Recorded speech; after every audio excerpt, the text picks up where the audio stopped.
Good afternoon, everyone.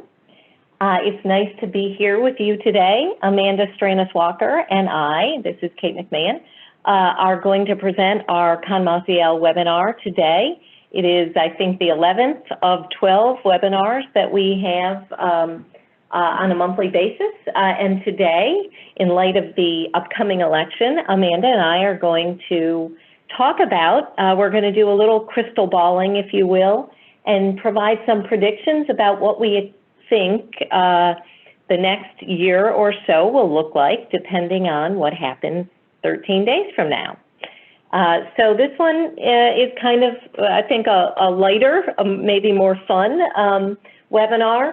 We're not going to dig very deep in any one particular topic. Rather, we'd like to kind of keep it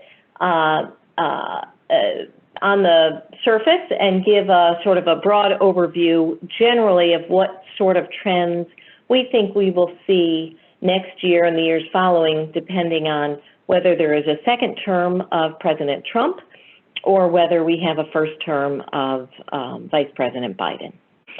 We're going to start talking about how OSHA, under either President Biden or President Trump, will handle the pandemic. We're going to start there because that undoubtedly, it certainly has been and undoubtedly will continue to be the top priority of the OSHA agency, regardless of, who's president. And then I'm going to talk some about rulemaking priorities that we would expect under either administration over the next year or so. There are some other significant developments that could occur depending on who is elected in November, so we'll talk about those. And then Amanda is going to take over and talk about what we expect to see in the way of enforcement under a Trump or Biden administration. And then she will conclude by talking about some issues related to leadership of the agency and the organization at OSHA, who we think will be in charge, depending, again, on who's elected in 13 days. All right, well, we've got a lot of ground to cover, so I'm going to go ahead and jump right into it. And just a note to you, Amanda, I have lost computer contact now, so I'm going to go ahead and just, if you could continue to control the slides. The first slide we've got here is on the pandemic. And as I said a minute ago, we do expect, regardless of who is elected, we expect the handling of the virus in the workplace to be or certainly, probably the top priority of whichever administration is running the agency next year. And that is obviously because while there's lots of, I think, good developments regarding the vaccine or the development of vaccine, we don't expect that miraculously everyone's going to have a vaccine on January 21st. So whichever president is in charge and whichever administration is in charge, they're going to have to continue to be worried about the transmission of the virus in the workplace. But specifically, what will we see? All right, well, let's start with a Biden administration because that will take a little bit longer. What we'll see with a Biden administration, we are, some of what Amanda and I are doing here is crystal balling. We're making some, I think, educated guesses, but this one, I go to I bet my retirement on. If we have a Biden administration, it is highly likely that in the first 100 days of that administration, the agency will issue an emergency temporary standard on the federal level. As some of you may know, various states right now today have issued or are imminently going to issue emergency temporary standards. For instance, right now we have Virginia and Michigan who have already promulgated emergency temporary standards dealing with the pandemic, and Oregon and California are right on their heels. We expect an Oregon ETS to be promulgated early November, with a California ETS following not much behind by mid or late November. So what is an ETS? Those of you who are in states where you now have one obviously know you're dealing with it. Basically, an emergency temporary standard, the OSHA Act provides under Section 6C the authority for the agency under certain fairly grave conditions where there's an imminent threat to promulgate, to basically disregard much of the process associated with rulemaking, and very, very quickly, with very little process, that is very little notice and comment, very little input from the public, to promulgate a standard. That is what has happened in these 4 states. That has not happened under this administration. The Trump administration notwithstanding a lawsuit that ultimately held in Trump's favor, has declined to promulgate an emergency temporary standard to deal with the pandemic. We expect if Biden is elected, that certainly will be a top priority of the Department of Labor and OSHA.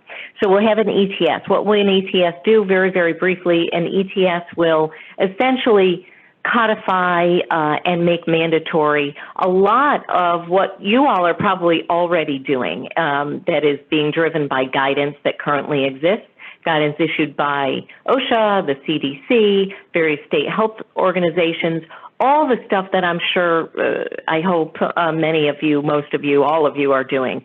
You know, having an an infectious control plan in place, ensuring that workers are not coming to work sick, that's temperature taking, you know, symptoms evaluation, administrative controls in place to keep people out of the workplace if you can, staggering, times when people show up to keep less people at the workplace, engineering controls, possibly, filtration system upgrades, barriers put up depending on your workspace, and PPE, of course. And there's lots more, but that sort of highlights what is currently recommended by guidance and or required on a state level. That would all be in a federal emergency temporary standard.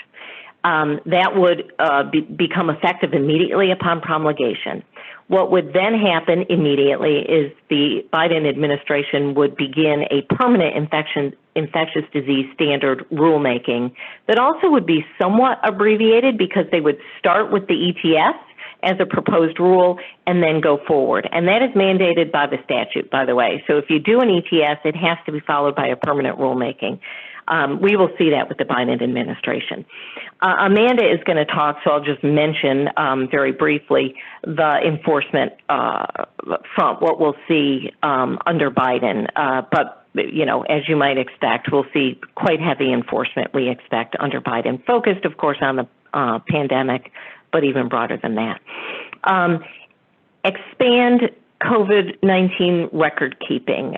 We expect that under a Biden administration, the agency will make a big effort by changing the current guidance that has been issued related to record keeping on your OSHA 300 logs for COVID-19. Right now, under the guidance that was issued by OSHA in May, you record a case on your OSHA log, a COVID-19 case, if the employee is confirmed positive with a lab specimen test, right? You've got to have a confirmed positive, not a presumed positive or suspect positive. And second, it's got to be work-related. Well, the guidance that exists right now sets up quite a steep standard for what is work-related. If there is essentially any alternative explanation, non-work-related explanation, someone, was at a barbecue where they've determined that, a whole bunch of other people had COVID, you do a regular stops at the gas station, at the grocery store, at all these places without PPE, et cetera. If there is anything like that, then the current guidance says, it's not a work-related exposure, and therefore it doesn't get recorded. We expect under the Obama administration that will be flipped, and you will not be required to have a confirmed positive. You won't, even if you don't have a confirmed positive, it will be recordable. The way California's guidance currently interprets California's record-keeping standard.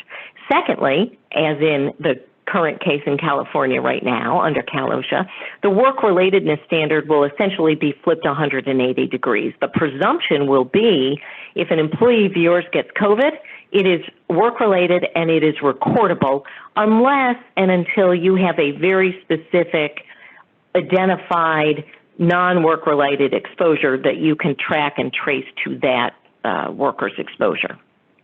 So it will really broaden the amount of COVID that gets on, your logs, COVID cases that get on your logs. And finally, under Biden, we surely expect to see an expansion, additional resources focused on whistleblower or retaliation actions under 11C of the OSHA Act associated with COVID-19 related cases. All right, what do we expect to see under Trump? And I'm taking a fair amount of time on pandemic, and I'm going to move very quickly through the rest of this because I think, as I said, and I'm sure Amanda will reaffirm in the context of enforcement, pandemic is the name of the game right now. And so that is what we expect, at least for 2021. With Trump, what do we expect? We expect continued resistance to promulgation of an emergency ETS or a permanent infectious disease standard on the federal level. Now, the consequence of that, of course, is, as we're already seeing this year, various state plans that are not controlled by federal OSHA are going to promulgate, in the absence of a federal standard, their own emergency temporary standard. All of these standards are not going to be exactly the same. They'll be very similar, but they're not going to be the same. So those of you who operate in multiple states in the country will have sort of a patchwork of regulatory requirements that will overlap but not be identical. So, without, indicating which direction we personally think things ought to go, there is a complication and a burden associated with the absence of a federal standard if you have multiple state facilities. In any case, regardless of what we think, there will be, we think, no emergency temporary standard. And as I said, there's already been a lawsuit over at the D.C. Circuit ruled in favor of Trump, saying and this agency saying there was not a need, that the OSHA's position was upheld by the agency, by the court, saying that they have enough current tools in their toolbox, including, by the way, the general duty clause, which allows for enforcement of some guidance, depending on the situation, to protect against COVID in the workplace. We will continue to see the restrictive guidance for establishing a recordable case of COVID-19 for your logs. So your logs will remain, by and large, probably absent of or have little COVID-19 cases recorded on them. And as long as, by the way, as long as you are doing a robust job in the workplace and really actually having a protective situation, because if that's the case, and you've got your people protected well in the workplace, and the pandemic is still raging outside the workplace, it probably is more likely than not that they will contract COVID outside the workplace, and so the logs will remain absent of those cases. And then Amanda will talk about the enforcement effort that the Trump agency will probably just continue as they've been doing now. All right, so what else are we going to talk about? Rulemaking priorities. Again, let me start with Biden because, as you'll see, it's going to take us a much longer time to talk about what we'll see from a Biden term, I think, than a Trump term, and that's because of the nature of, these administrations. The Biden term will have a robust, fulsome enforcement program and a robust, fulsome rulemaking regulatory program. The Trump administration is going to, winnow and narrow and deregulate as opposed to regulate, do less on the federal level, which, as I said, may mean more stuff is sort of taken over by the states. Okay, rulemaking priorities.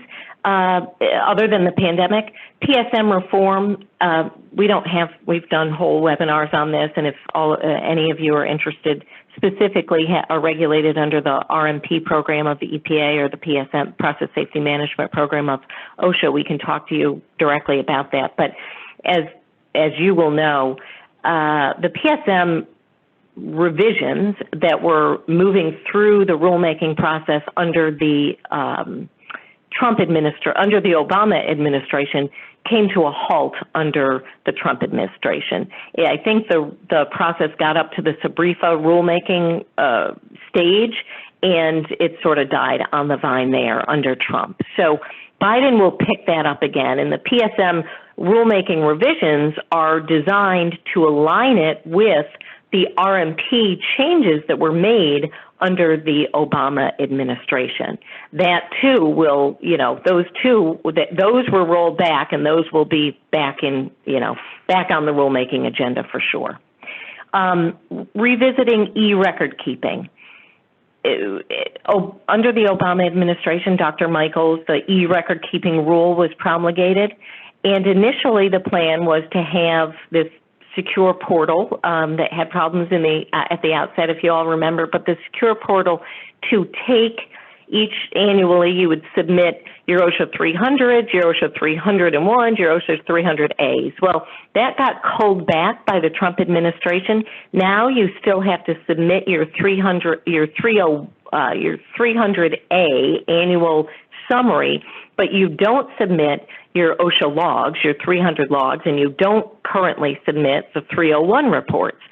We expect a Biden administration almost surely will go back to the original plan driven by Dr. Michaels, which would be to submit all three of those sets of data to the agency. Further, we expect that all three of those sets of data will be made publicly available on OSHA's website, which was the original plan by the agency. Surely there will be lawsuits. There are ongoing lawsuits in the record-keeping area, but that will be at least an effort by a Biden administration.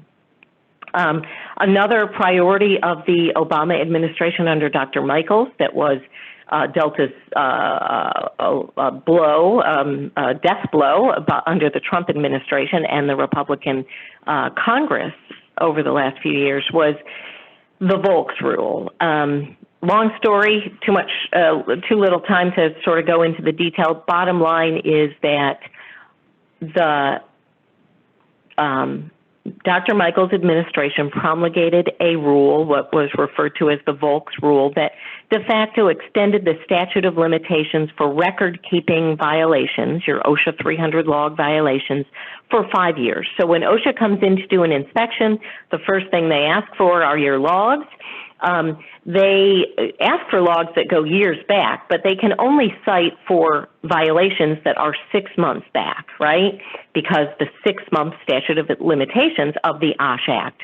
Well, the Volks Rule was the effort to expand that authority to cite going 5 years back.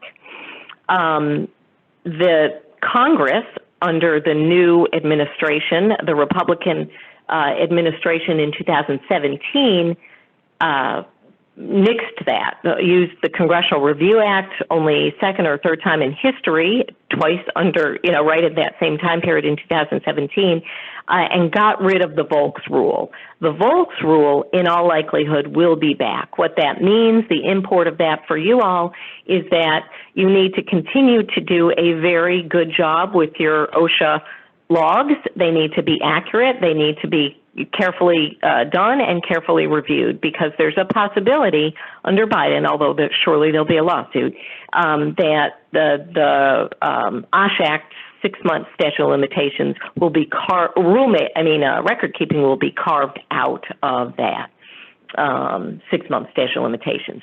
Heat illness rule and workplace violence rule. We expect those will be priorities of the agency, whether they'll be promulgated. Certainly not in the first year, because they won't be done as emergency temporary standards, but rulemakings will heat up, no pun intended, and be more fulsome. We think there'll be activity moving forward on a heat illness rule in particular. Last year, 2019, the OSHRC vacated a citation that was issued for heat stress under the general duty clause and made clear that the OSHRC does not think that OSHA ought to be using the general duty clause to enforce rules, to require employers to do things that should be required pursuant to a promulgation of a standard, like, for instance, heat stress. So we expect a rulemaking will commence or recommence on heat illness. We expect there may be movement on workplace violence. There certainly was under the Obama administration. It was very important to labor. It was very important to the Nurses Association. There was a request for an emergency temporary standard that was not pursued, but we expect the Biden administration will actually go forward on a actual rulemaking, probably limited to the healthcare industry, but not even assuredly limited in that way. There may be an effort, I'm not going to have time to talk about this, but there may be an effort to dramatically expand the Lockout Tag Out rule, and if any of you are deal with the Lockout Tag Out rule, this is very important, and we'd be happy to kind of talk to you offline, but it would expand it well beyond where it's been for the last 25 years. And then finally, I think a top priority of the administration will be to make efforts to find ways to lower the PELs that exist, the permissible exposure limits that exist for chemical rules, chemical standards. Right now, the agency has, I think, all of 29 or 30 comprehensive emergent chemical standards. There are 10,000 chemicals in the workplace. There are another 5,000 PELs under Table Z, but those PELs and action levels are, in some cases, actually really are woefully out of date, and the Biden administration will be very focused on updating those to result in more stringent permissible exposure limits, thresholds above which you cannot go, and action levels. We'll see what happens there. There was a lot in 2014. I think Dr. Michaels issued a request for information asking the public to comment on how this can be done and alternative ways to regulate chemicals in the rulemaking. In the workplace. I think that effort will expand. All right, what will we see under President Trump? A second term on the rulemaking front. I think we think even more than in the first term, things may come to a real screeching halt in terms of active rulemaking, new rules. To the extent there will be rules, they'll be deregulatory in nature. And I want to spend the next little while talking about a couple of executive orders that were issued by President Trump, I think in 2019, that are not specific to OSHA. They apply across the board in the executive agency, all departments and agencies. But these are really, I think if President Trump is reelected, I think there'll be a real effort to advance the concepts that were developed in these executive orders. So let me talk about those for a minute.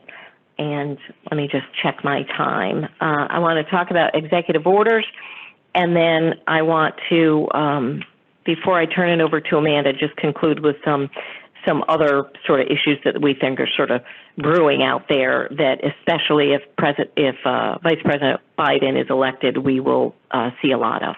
All right, the executive orders. Basically, there were two executive orders issued in 2019. Amanda, I'm going to kind of skip over this first slide. There's some background information on the executive orders and sort of the background at OSHA, but I'll skip over that for now. These executive orders issued in October of 2019 that are listed on the slide in front of you, promoting rule of law through improved agency guidance documents and promoting rule of law through transparency and fairness in civil administration enforcement and adjudication. Basically, these were designed to do a few really significant things. And you see the bullet at the bottom there, what President Trump said as to the purpose of these EOs was to basically protect Americans from, out of control bureaucracy and letting the bureaucracy, quote, the deep state, I'm sure he would say, run the game. And so what these rules do, and I regardless of your political persuasion, I think these are important, and I think I see some real good in some of the in the developments that would occur under these EOs. So I would hope that President Biden even would take some of the benefits associated with these EOs and try to pursue them. I don't think that probably will happen, but surely if President Trump is elected, we will see more advancement of these. And what do they do specifically? Okay, so EO 13891, the first one, basically is the transparency rule. It says that you as an agency you have to publish your guidance. There are no sort of LOIs that exist in the recesses of OSHA's websites, but you don't know about them, and this, of course, is true across the board for all agencies. There's got to be a searchable database that not just lawyers can access, but anyone who's trying to figure out, all the health and safety professionals out there who are trying to figure out how to comply with the law. You need to know what the law is. The law often is not written in the regulation, where the regulation, I don't know what the number of words is, but I think it's at least 5 times the number of words in a regulation appear in guidance about the regulation. It's probably much more than that. And that's where the meat of the regulation is, right? Well, you need to know how to comply, so you need to see that. So one, that's all got to be published, apparent, and readily available in some searchable database that would be created. Review their guidance documents, and the agencies will be directed to review the guidance documents and get rid of any that no longer should be in effect. That's in keeping with where we started with the Trump administration in 2017, this 2-for-1 executive order. For every one rule you promulgate, you had to get rid of 2, basically. Develop regulations for the process of issuing guidance documents. So there'd be a whole regulatory framework that would be set, and agencies would have to follow that framework to issue guidance documents. Bottom line is, it would become a lot harder to issue guidance, and there'd be a lot less guidance issued. And you'd have to follow additional procedures such as notice and comment rulemaking, or at least approval on a high level for the issuance of guidance, right? So it's going to be much more carefully regulated by a Trump administration, all guidance, and there'll be much fewer of it. And the public would have a say. We don't have a say right now in the issuance of guidance. We get a say under the APA in the issuance of rules. But like I said, a lot of the stuff is sort of behind the curtain of a rule, a lot of the meat of it, and the public would get a say in that. I think that's a good thing.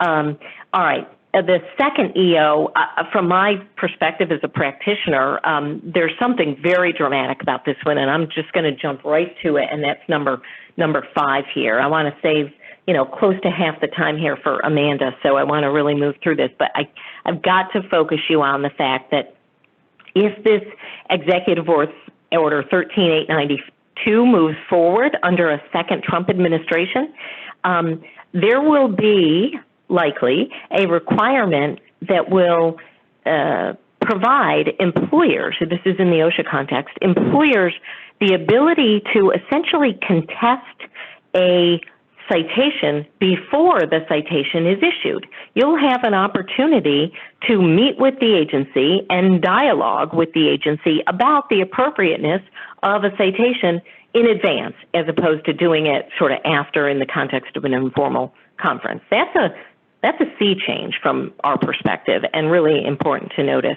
And let me just mention another couple of impactful consequences of this EO. Number 4 here, Paperwork Reduction Act has to be followed when issuing requests for information. We're dealing with a lot of enforcement actions in the healthcare industry right now under COVID, and there are just continuing information requests, just a constant flow from compliance officers. Will you send me this? Will you send me this? Will you send me this? No accounting for how much paperwork, how much burden there is, quote, paperwork burden that's being created by these constant information requests. Not to say that the agency shouldn't get the information, but this EO is saying that should be monitored and regulated pursuant to the Paperwork Reduction Act.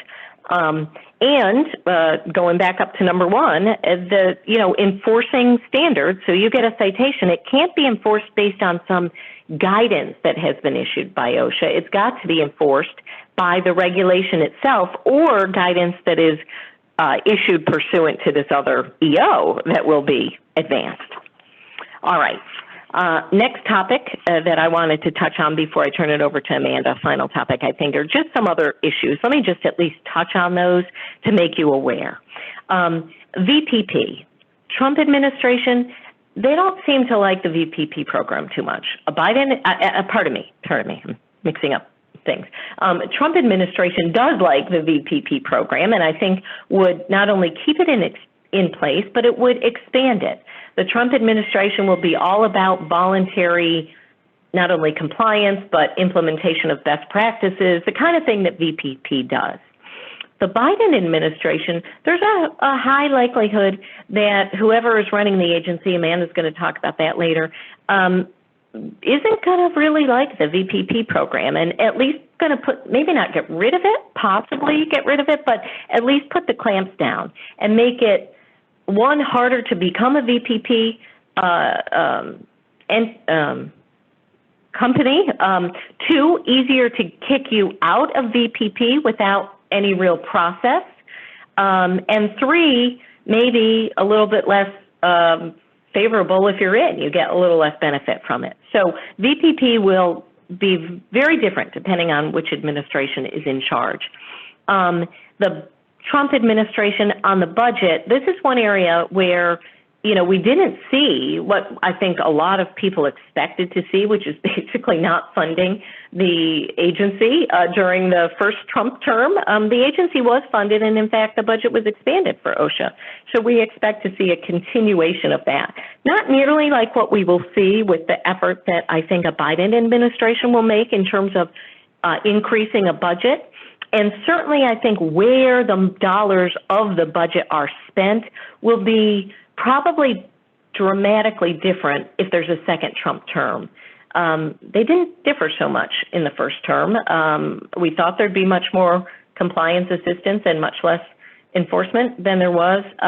We think in the next term, probably the scale will be weighted much more heavily than it was in the first term, and certainly much more heavily than it would be under under a Biden administration, focused on compliance assistance for Trump, focused on enforcement, really digging in enforcement for Biden. CSB, the Chemical Safety Board, has been a lot of talk about and some effort to just eliminate the CSB.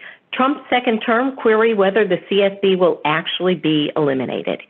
That certainly would be, there would be certainly some advocating for that and some force within the administration pushing for that. Whether it will happen or not, I think is to be seen, but there could be some efforts there. Under a Biden administration, we'll see likely a revitalization of the CSB, and the objectives of the CSB, maybe the authority of the CSB will be expanded. So we're likely to see that. And I'm going to talk in just a minute about the Protecting America's Workers Act. I think we've got a slide on that. Before I go to that, just let me mention the FAR, the Fair Pay and Safe Workplaces rule that was promulgated in 2014 under the Obama administration. That was essentially applicable to all contractors and subcontractors. You had to, under 14 different statutes, sort of tell the contracting authority of any violations that occur under any of these 14 statutes focused on labor and employment, and that included all citations under the OSHA Act. So you would have to inform the contracting agent, and the bidding process would certainly be implicated. Your bids would be implicated by these reports under FAR. That may come back under under Biden. Okay, finally, the PAWA. There has been a long-standing effort to reform the OSHA Act.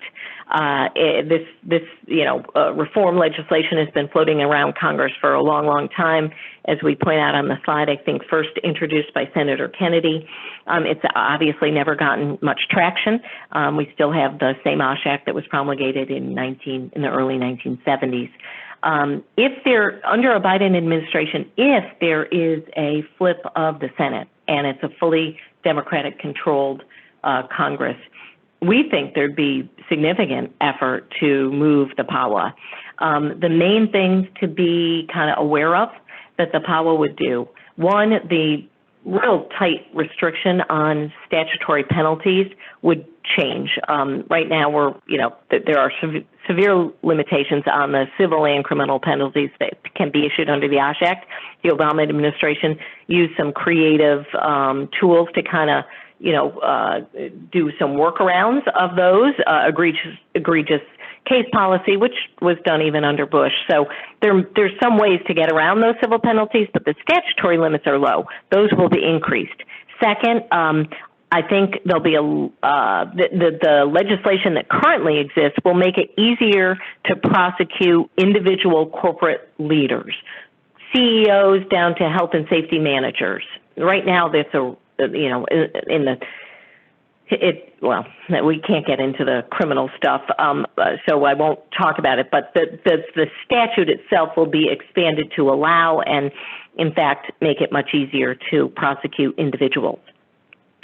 There'll be a lifting of the limitation that currently exists on criminal charges. Right now, under the OSHA Act, a criminal charge can only be a misdemeanor. Under the PAWA, it can be a felony. So much more severe criminal charges.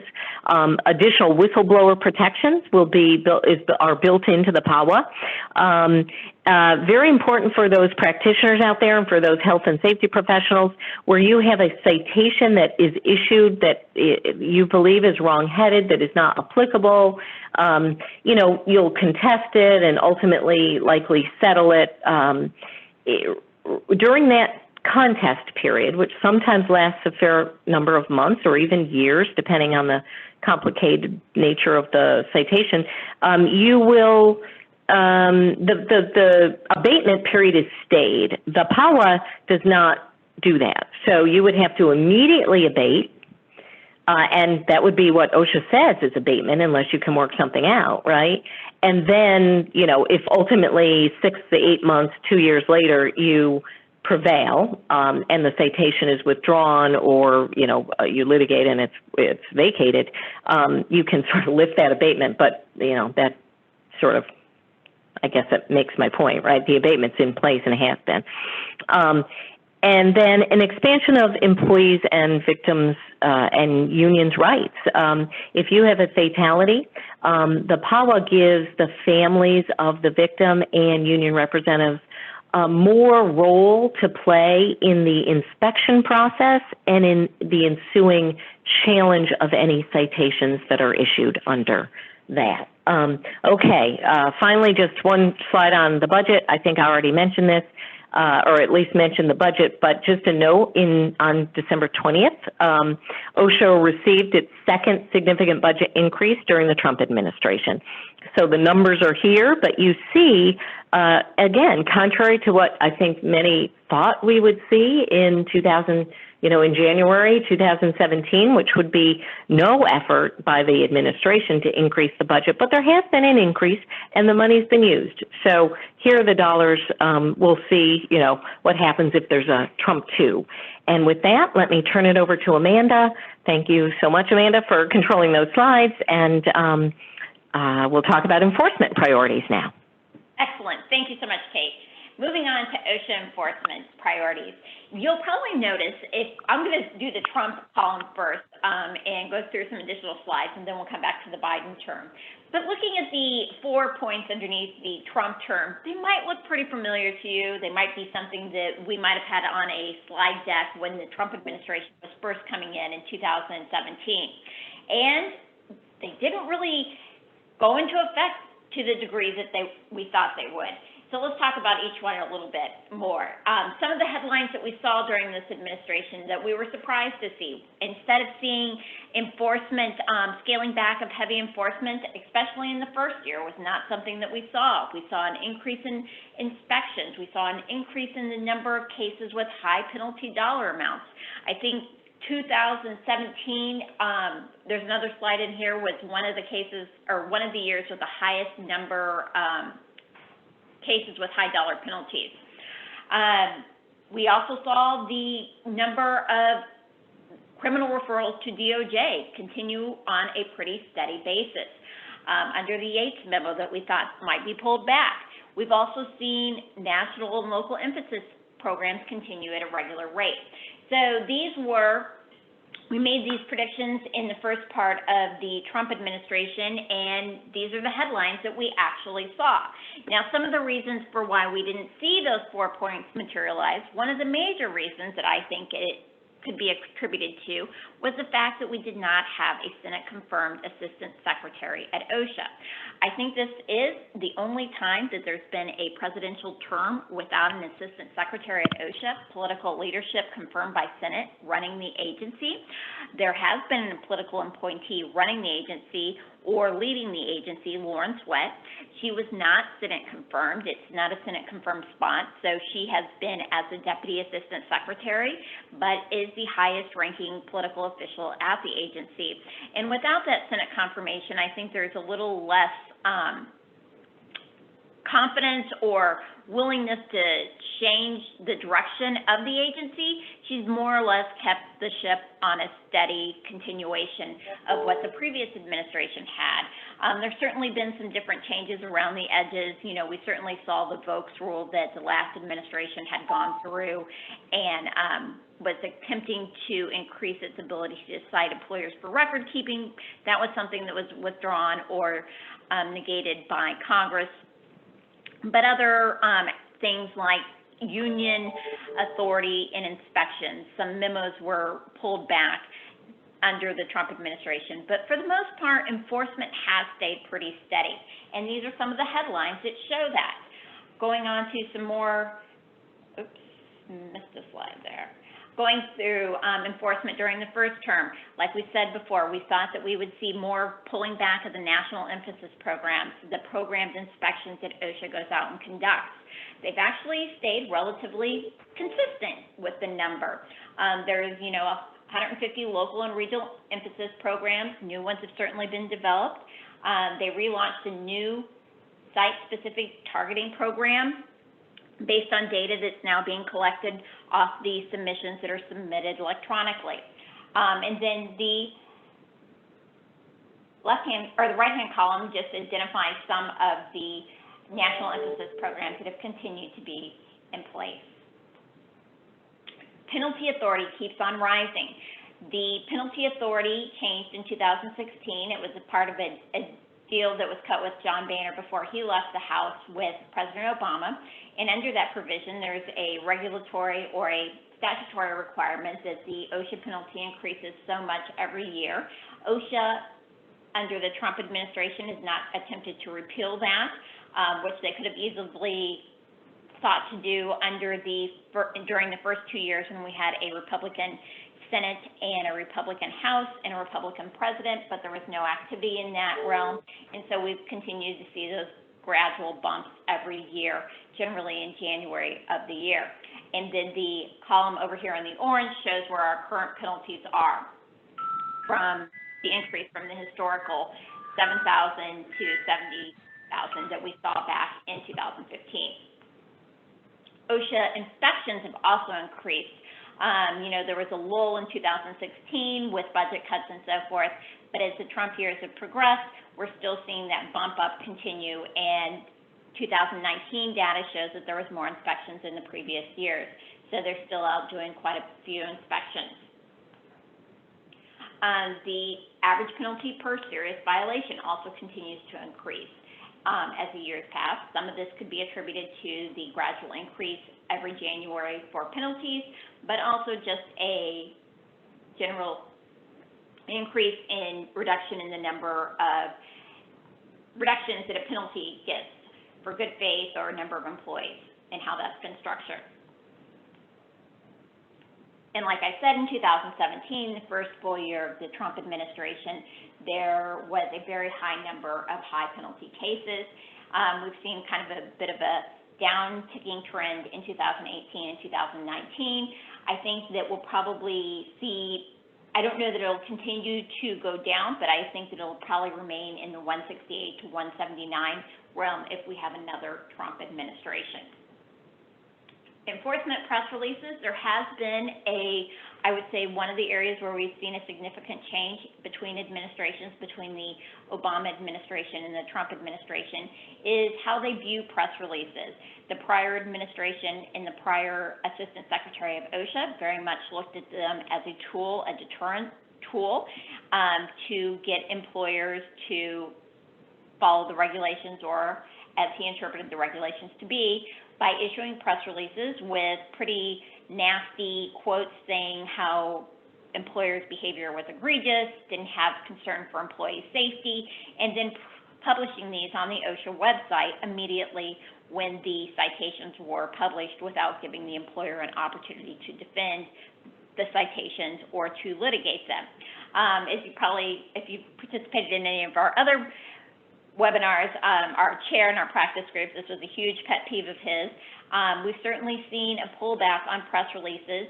They certainly have some unpleasant quotes in them under the Trump administration, but they're less, and I would say the harshness is, they're less harsh. So that's certainly been one change that we've seen, and you can see that by the sheer number of press releases that were published.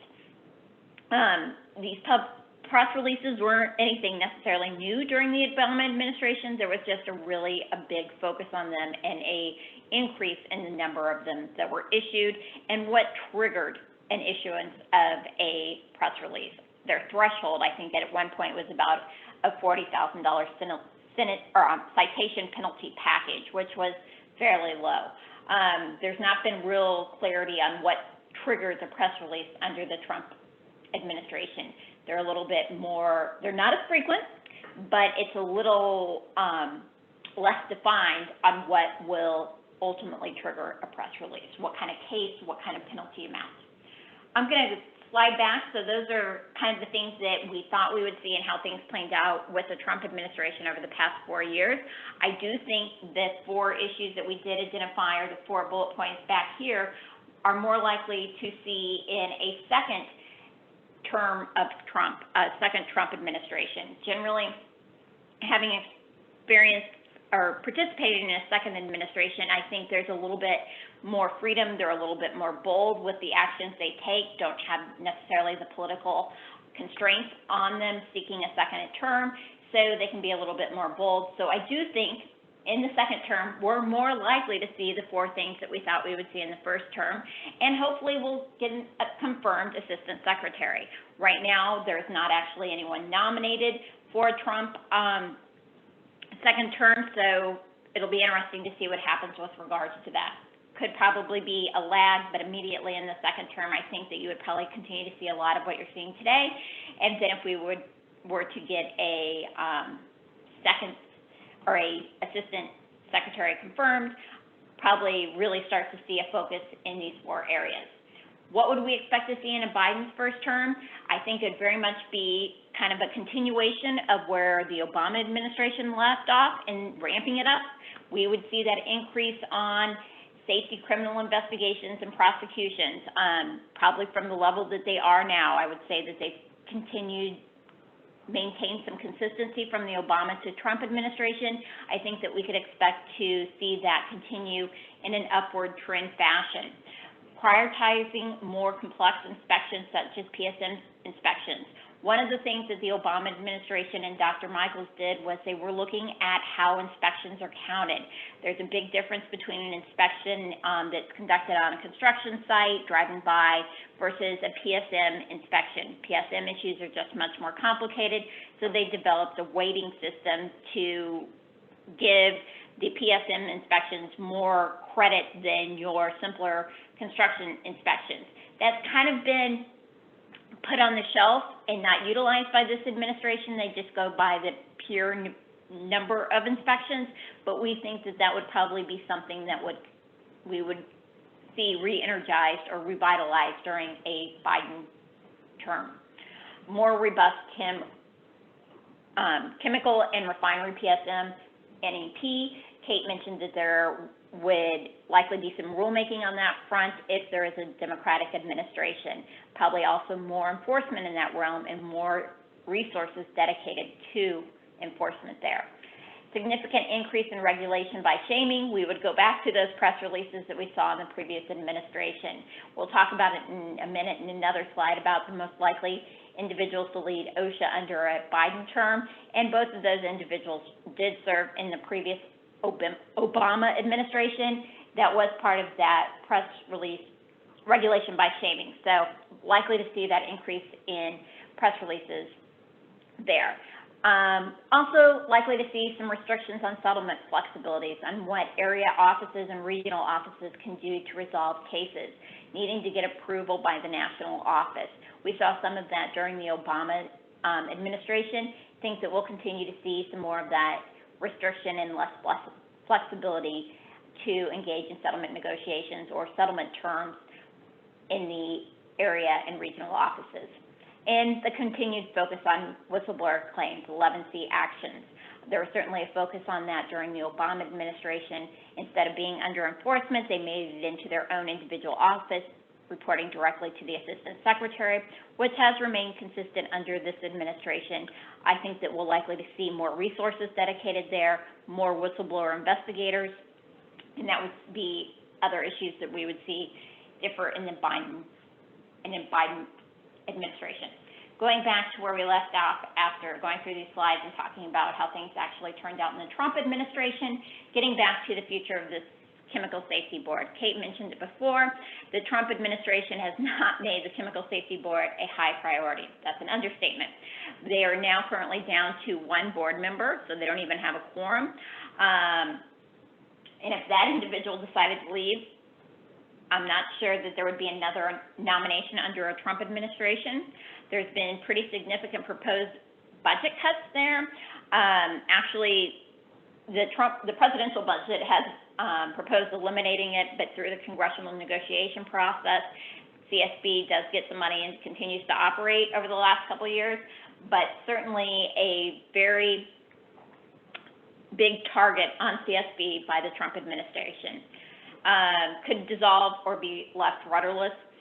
I did look at their website earlier today. They are continuing to do inspections and go out, just not as aggressive as we saw them under the Obama administration, and probably not as aggressive under a Trump administration as we would see them in a Biden administration. Probably definitely revitalized under a Biden administration, a filling of the board positions with progressive candidates, and fully funding the budget and giving them some of the authority back, not necessarily the authority that they had back, but the resources and the staffing so they could go out and conduct more inspections and write more reports and more recommendations. Leadership at OSHA. Touched on this a little bit before. The national office has been without a Senate-confirmed Assistant Secretary for the entire Trump administration. One was appointed in the fall of 2017, but for political reasons and the Senate holdup on nominations getting through, he ultimately withdrew, and there's not been a renomination. So the Deputy Assistant Secretary, also a political position, has been the individual kind of managing, keeping the agency moving forward. If an Assistant Secretary is installed, expect significant changes. That Senate confirmation brings, I think, a little additional confidence in making changes and changing the direction of the agency. With the Biden term, I think there will be a higher priority put on filling the political leadership positions, namely the Assistant Secretary. In the Obama administration, when he came in, I think within 2 months, you saw the Deputy Assistant Secretary installed, who remained there for 8 years, and then very shortly after, you had the nomination of the Assistant Secretary, who was confirmed within, I would say, 6 months, which seems like a long time, but in recent days, is actually a pretty fast approval process. I think that the candidates that we hear frequently named for leading OSHA under a Biden administration are Jordan Barra, who served as a deputy during the Obama administration under Dr. Michaels. He's now been over on Capitol Hill with the Health Committee, or not the Health Committee, Education and Workforce Committee in the House side, working on occupational safety and health issues, or Debbie Berkowitz, who is been associated with some labor organizations in the occupational safety and health context. Those are kind of the two names that are contenders that have been mentioned for the top leadership position within the OSHA. The balance of power at OSHA. This has been one area that the Trump administration has made significant change on. Typically, depending on who holds the White House, gets 2 seats on the commission, and then the party out of power gets the other seat.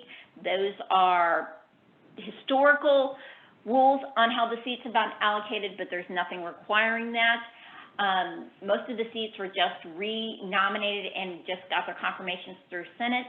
So for at least the first couple of years of a new administration, we're not going to see any substantial changes at OSHA.